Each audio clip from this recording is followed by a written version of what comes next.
श्री नरेंद्र कुमार कश्यप। मैं इस विधेयक को देश की बर्बादी से देश को बर्बादी से बचाने के लिए जरूरी समझता हूं, क्योंकि देश का किसान और देश के खाद्यान्न की सुरक्षा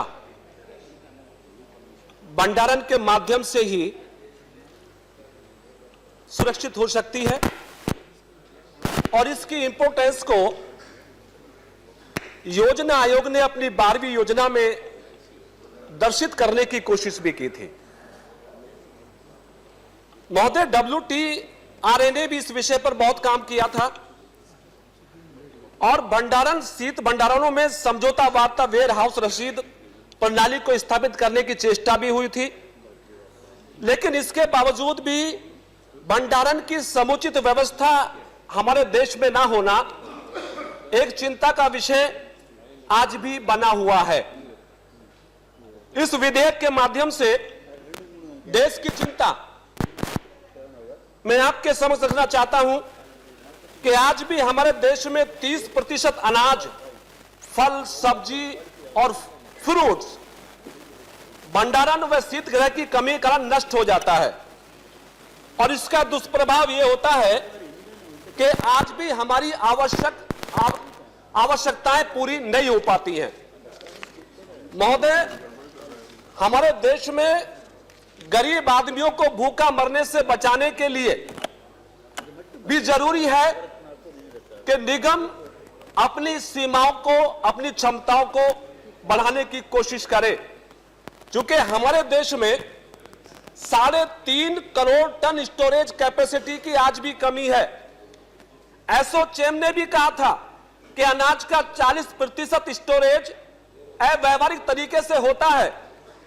हमारे देश में मुख्य भंडारण और ढुलाई सहित आदि आपूर्ति की कमियों के चलते हर साल 2 करोड़ टन गेहूं बर्बाद हो जाता है और यहां तक भी सुप्रीम कोर्ट को भी हमारी सरकार की इस व्यवस्था पर टिप्पणी करते हुए सुप्रीम कोर्ट ने भी कहा था कि अगर सरकार देश के गेहूं का भंडारण करने में नाकामयाब साबित हो रही है तो उन्हें देश के उस गेहूं को गरीबों में मुफ्त बांटने की व्यवस्था करनी चाहिए।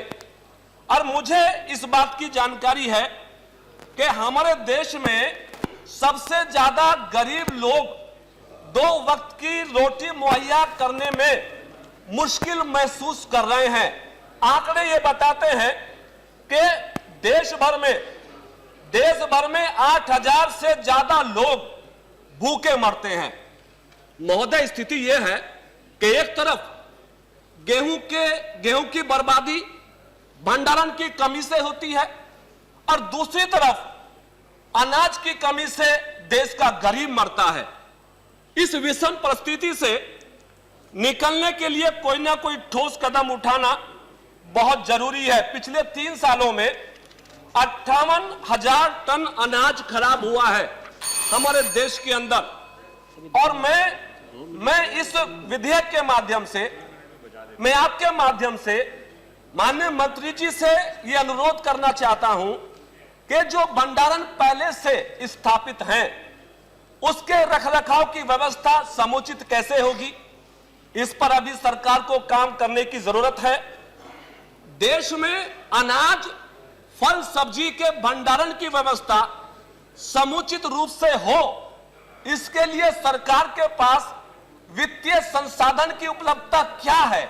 दिक्कत यह है पूरे भारतवर्ष के अंदर कि फसल हमारी यहां अच्छी होती है, साग सब्जी भी होती है, फल भी होता है, लेकिन उसको रखने का सही माध्यम सरकार के पास नहीं होता, जिसके कारण 30% अनाज, फसल, सब्जी नष्ट हो जाती है। तो आवश्यकता के हिसाब से वेयर हाउसेज या जो भी आपके पास प्रबंध है उसकी व्यवस्था देश में सुनिश्चित हो। हमारे देश में भूखा कोई व्यक्ति ना मरे। बड़ी अजीब विडंबना है। परम पूज्य बाबा साहब डॉक्टर अंबेडकर ने देश का संविधान लिखा और संविधान में इस बात की व्यवस्था दी गई थी कि भूख के कारण भारतवर्ष के अंदर कोई व्यक्ति नहीं मरना चाहिए, लेकिन 8,000 लोग हर साल भूखे मरते हैं। कम से कम हमारे देश में ऐसी स्थिति किसी व्यक्ति के सामने पैदा ना हो कि उसे भूख के कारण अपनी जान देनी पड़े, इसका प्रबंध भी सरकार को जरूर करना चाहिए। सबसे बड़ी मुश्किल जो आती है वो आती है वितरण प्रणाली में। महोदय, देश के अंदर तमाम कानून हैं, तमाम सुविधाएं हैं, लेकिन ग्रामीण अंचल में या शहरी अंचल में जो डिस्ट्रीब्यूशन सिस्टम है, जब तक उसको ठीक करने पर भी हमारी सरकार का ध्यान नहीं होगा, तब तक लोगों को लाभ कानून का नहीं मिल पाएगा। तो मैं माननीय मंत्री जी से इस बात का भी अनुरोध करूंगा कि वो डिस्ट्रीब्यूशन सिस्टम पर भी कुछ ना कुछ जरूर ध्यान देने की कोशिश करें।